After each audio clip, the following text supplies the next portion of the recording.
जय श्री महाकाल। इस संसार में बहुत सारे रहस्य होते हैं।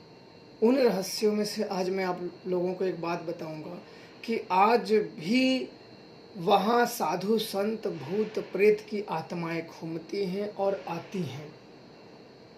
उसके साक्षी मैं स्वयं हूँ और वो महादेव है जिस शिवलिंग की वो पूजा कर रहे थे। ऐसे दो शिवलिंग थे, एक था शमशान का और दूसरा था जंगल में था। और ये दो पार्ट में वीडियो मैं बनाऊंगा, एक पार्ट और दो पार्ट। और दोनों शिवलिंग के अलग अलग महत्व है और अलग अलग तरीके से शक्तियाँ आती थी। सबसे पहले मैं शमशान की आप लोगों को बता रहा हूँ। किसी कारणवश मैंने वहाँ साधना के लिए सोचा, मैं यहाँ से 7 बजे निकल गया। इसकी कहानी मैं एक बार अनुभव अपना बता चुका हूँ, पर कम ही बताया था। शिवलिंग के पास मुझे वहाँ जाने बस थकान के कारण धूल और गर्दे से आंख में जाने के कारण मुझे थोड़ा सा थकान महसूस हुई और वहीं शमशान में ही सो गया। और वहाँ शिवलिंग था, अभी भी है, वहाँ था और वहाँ मैं सो गया। और सोने के बाद मुझे जाना था 11 बजे शमशान में, मुझे पूजा की तैयारी करनी थी और मैं वहाँ 7 बजे पहुँच गया था। तो व्रत रहने के कारण कुछ बाजार से मैंने सामान ले लिए थे, जो कि फरार की कोई खाते पीते थोड़ा सा उतना समय बीत जाए। पर मुझे ऐसा हुआ कि मैं थोड़ा सा आराम कर लेता हूँ। तब अभी तो 11 बजने में बहुत समय है, एक आलस जैसे होता है कि अरे अभी तो 11 तो बहुत है, 7, 8, 9, 10, 11, अभी तो 3-4 घंटा समय है, तब तक तो आराम कर लेंगे।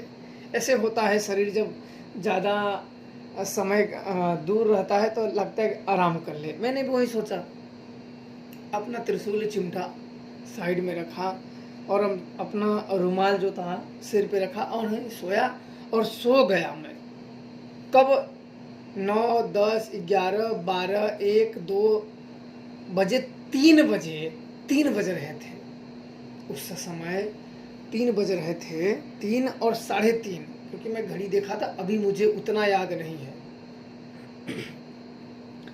अब इसके बाद वहाँ अंदर से नीचे माँ गंगा का किनारा था, शमशान था, उसके थोड़ा सा ऊपर शिव जी का शिव मंदिर थी। मंदिर पूरा नहीं था, बस शिवलिंग ऐसे खुले में था, बिल्कुल अच्छे तरीके से था।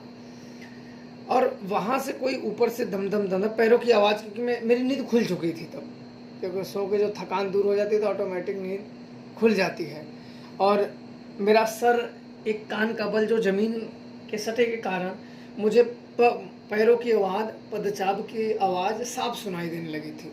धप धप धप कोई चढ़ रहा है और फिर कोई नीचे से उतर रहा है। वो शमशान से आना जाना लगा था। तो मैंने सोचा कि मैं भी थोड़ा सा उठ जाता हूँ, अन्यथा मुझे भाई बोलेंगे कि तुम कहाँ के हो, किधर से आए हो, क्यों आए हो, क्योंकि मैं तो यहीं सो गया ऊपर ही। शमशान में तो कोई सोता नहीं है। तुम कहाँ से आए हो, क्यों सो रहे हो यहाँ, अब मुझे जवाब देना होगा।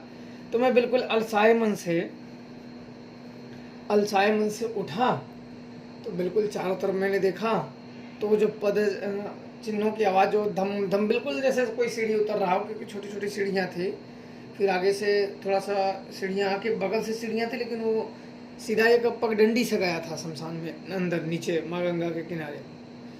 तो वैसे वो आते थे। अब मैं बैठ गया। अब बैठने के बाद बैठी कर गया, हमेशा कोई होगा, इतने समय कोई आया होगा पूजा पाठ करने के लिए।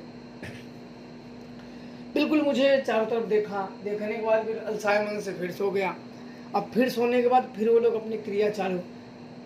शिवलिंग मेरे से थोड़ा सा ऊपर था, लगभग 2 सीढ़ी ऊपर। मैं थोड़ा सा एक चौतरा नामा थोड़ा सा उनसे नीचे था, तो मैं वहाँ सो रखा था, वहीं सो गया। उसके नीचे लगभग 4 कदम नीचे शमशान था।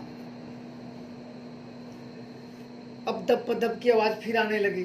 फिर मेरे मन में शक हुआ कि अभी मैं उठा, फिर ये कौन था, और अभी मैं फिर सो गया तो फिर आने लगी, कहीं कुछ ऐसी बाधा तो ना हो। देखो, मेरा भूत प्रेत की तरफ शक बिल्कुल नहीं जा रहा था कि चलो ये सब है या कौन है, मैं सब कोई इंसान ही होगा। अब मेरे समझ से बाहर थे, क्योंकि मैं फिर उठ गया, उठ के देखा तो कोई नहीं।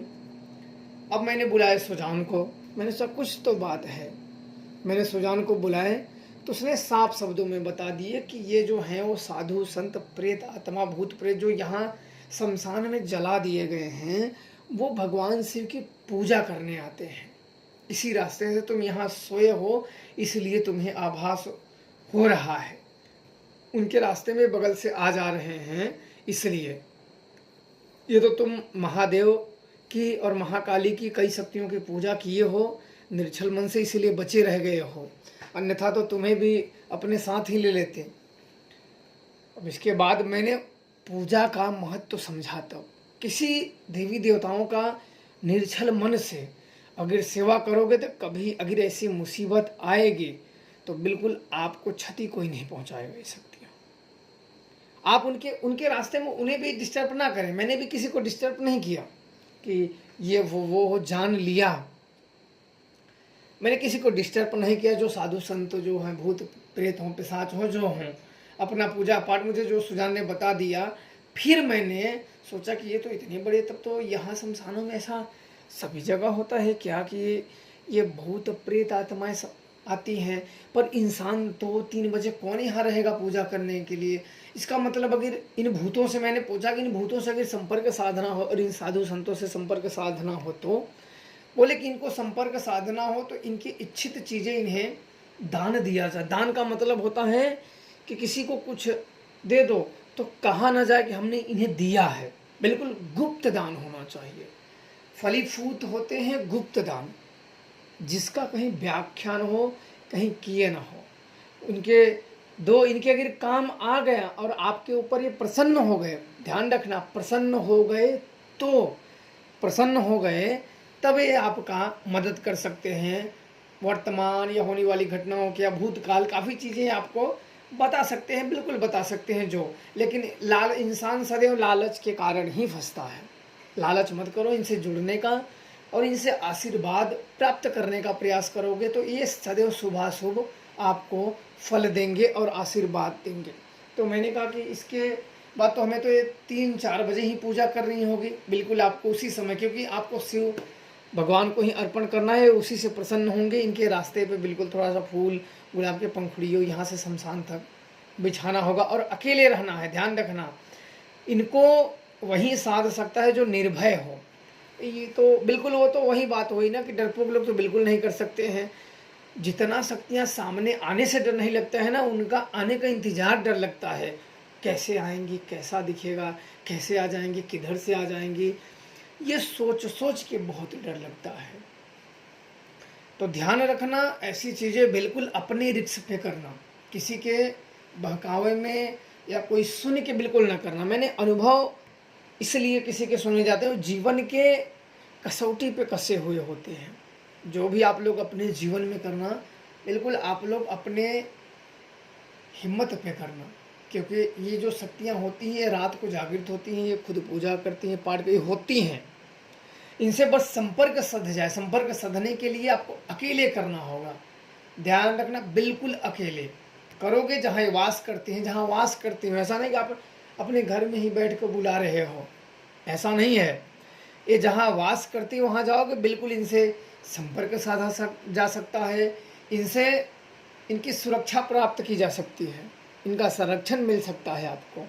पर ये किसी योग्य जानकार के ही मार्ग में करें तो बिल्कुल ठीक रहेगा, या उनके मार्ग बताए हुए मार्ग पूछ ले और करे। योग्य जानकार, ध्यान रखना पाखंड बिल्कुल नहीं, योग्य जानकार पे ही करना, अन्यथा काफ़ी मुसीबतों में फंस सकते हो, इसलिए करना।